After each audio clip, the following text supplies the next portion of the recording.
50,65,000 कोटी इतका खर्च केला जाणार आहे पुढल्या वर्षी।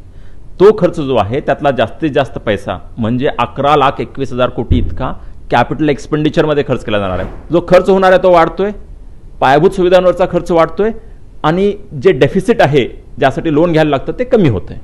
जर तुमचं वार्षिक उत्पन्न हे 25 लाखापेक्षा कमी असेल तर तुम्हाला नक्की या बजेटमुळे दिलासा मिळणार आहे।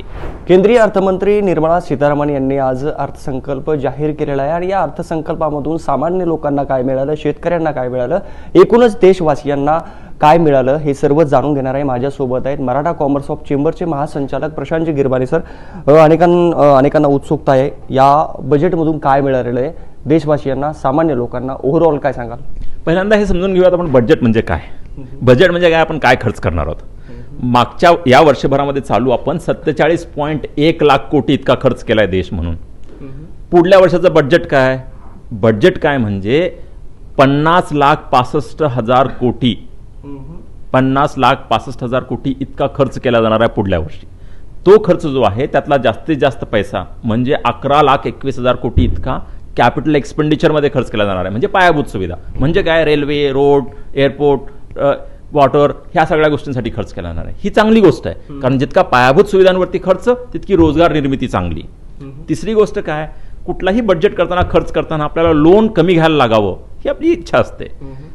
चालू वर्षामध्ये 4.8% घ्यायला लागला, पुढल्या येत्या वर्षामध्ये फक्त 4.4% घ्यायला लागेल, ही चांगली गोष्ट आहे। तर ह्या बजेटमध्ये हे चांगलं आहे, जो खर्च होणार आहे तो वाढतोय, पायाभूत सुविधांवरचा खर्च वाढतोय आणि जे डेफिसिट आहे ज्यासाठी लोन घ्यायला लागतं ते कमी होतंय।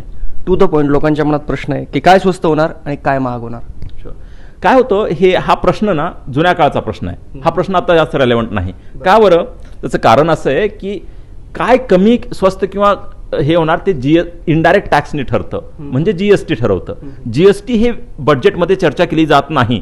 बजेटच्या बाहेर वेगवेगळ्या राज्याचे अर्थमंत्री आणि केंद्रीय अर्थमंत्री हे सगळे एकत्र बसून ठरवतात, ती तर चर्चाच नाही, त्यामुळे तो मोठा फरक पडणार नाही।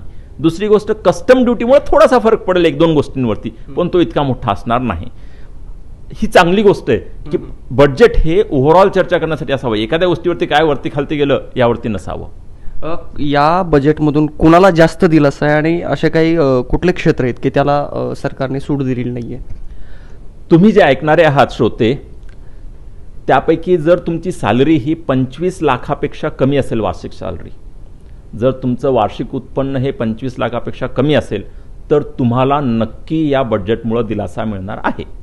तो असा की जर 12 लाख पर्यंत तुमचं उत्पन्न असेल तर तुमचं टॅक्स हे फक्त 80,000 असेल, पण ते सुद्धा तुम्हाला द्यायला लागणार नाही।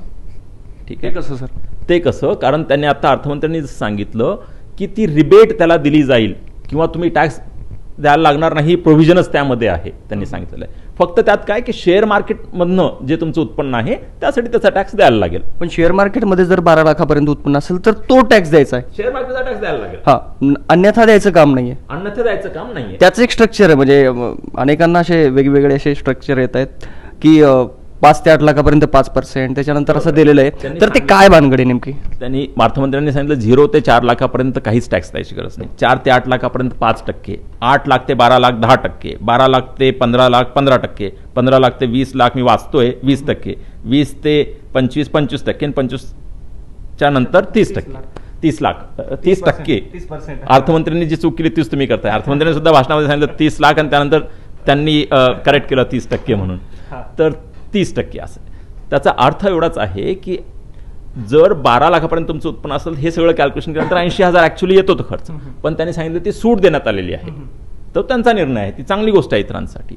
मात्र तुमचं जर उत्पन्न समजा 18 लाख असेल तर तुम्हाला जे इन्कम टॅक्स द्यायला लागेल त्यात 70,000ची सेव्हिंग होईल। तुमचं उत्पन्न 25 लाख असेल तर मागच्या वर्षी जितकं दिलं त्यापेक्षा 1.1 लाख कोटी 1,10,000 कमी द्यायला लागेल। तर प्रत्येकाला मागच्या वर्षी जितकं तुम्ही टॅक्स दिला त्यापेक्षा कमी टॅक्स द्यायला लागेल, म्हणजे तेवढा तुमचा कर वाचेल, म्हणजे ती बचत वाढेल। बचत वाढली तर तुम्ही खर्च कराल तर उत्पन्न वाढेल। कुणाला तरी जास्त उत्पन्न करायला लागेल ना, उत्पादन करायला लागेल। उत्पादन जर कुणाचं वाढलं तर ती कॅपॅसिटी युटिलायझेशन वाढते फॅक्टरीची। कॅपॅसिटी युटिलायझेशन जर तुमच्या फॅक्टरीची वाढली तर तुम्हाला नवीन गुंतवणूक करायला लागते। नवीन गुंतवणूक जर केली तर रोजगार निर्मिती होते। रोजगार निर्मिती जर झाली तर परत कन्झम्पशन वाढतं। तर हे चक्र जे आहे ते वेगाने चालू होईल. सर्वात मोठा वर्ग देशामध्ये आपला शेतकरी वर्ग आहे, त्यांच्यासाठी काय दिलं आहे? कारण किसान क्रेडिट कार्डची मर्यादा वाढवलेली आहे, कसा फायदा होणार आहे? कसं आहे, शेतकऱ्यांसाठी दुर्दैवानं ना क्रेडिट अवेलेबिलिटी हा खूप मोठा विषय आहे, खूप मोठा विषय आहे. पहिल्यांदा 3 लाखापर्यंत क्रेडिट दिलं, हे किमान काही अंशानं ते सॉल्व्ह झाला, काही अंशाने. त्या 3 लाखाची मर्यादा 5 लाखापर्यंत जेव्हा तुम्ही करता तेव्हा आणखी काही अंशांनी तो प्रॉब्लेम सॉल्व्ह होतो. ठीक आहे, तर ही चांगली गोष्ट आहे. त्यासोबतच त्यांनी सांगितलं की 100 वेगवेगळ्या जिल्ह्यांमध्ये, म्हणजे 800 जिल्हे, 800 पेक्षा थोडे जास्त जिल्हे आहेत आपले देशभरामध्ये, त्यातल्या 100 जिल्ह्यांमध्ये ते असे हब तयार करतील जिथं की ॲग्री आणि ॲग्री एक्सपोर्टला खूप चालना मिळेल. त्यासोबतच त्यांनी सांगितलं आपलं जो पोस्ट डिपार्टमेंट आहे, जे डाकिया असायचे, जे पोस्टमन असायचे, ते पोस्टमन आणि पोस्ट ऑफिसला आता लॉजिस्टिक्स हब म्हणून ते तयार करतात, ज्याचा फायदा शेतकऱ्यांना जे एक्सपोर्ट करायचं आहे किंवा लघुमध्यम उद्योगांना जे एक्सपोर्ट करायचं आहे गावाखेड्यातनं, त्याला सुद्धा त्याचा फायदा होईल. आता ही योजना खूप चांगली आहे, नीती खूप चांगली आहे, त्यावरती कृती लवकरात लवकर करावी एवढीच अपेक्षा आहे. सर, शेवटचा प्रश्न आहे, असे कुठले सेक्टर आहेत की त्यांना सूट दिलेली नाही आहे, दिलासा नाही आहे? जैसे थे कसं आहे, असे बरेच सेक्टर आहेत ज्याला नाही आहे, पण त्यांचा आनंद काय, आणखी अडचण वाढवलं नाही त्यामुळे थँक्यू म्हणतील ते. पण ज्यांना मिळाला ती कशी आहे, आता टुरिझम सेक्टरमध्ये जिथं रोजगार निर्मितीचे चान्सेस जास्त आहेत, लोकल रोजगार निर्मितीचे चान्सेस जास्त आहेत, तिथं त्यांना सांगितलं की 50 वेगवेगळ्या साईट डेव्हलप करू, त्यातल्या बऱ्याच महाराष्ट्रात असणार आहेत. तर हे खूप चांगली गोष्ट आहे, हे खूप महत्त्वाचं आहे. MSME जे आहेत त्यांना सांगितलं की तुम्हाला जे क्रेडिट लिमिट लागतं गॅरंटी, ती क्रेडिट गॅरंटी वाढवलेली आहे, ही चांगली गोष्ट आहे. सर, शेवटचा प्रश्न, या अर्थसंकल्पाला तुम्ही 100 पैकी किती मार्क द्याल?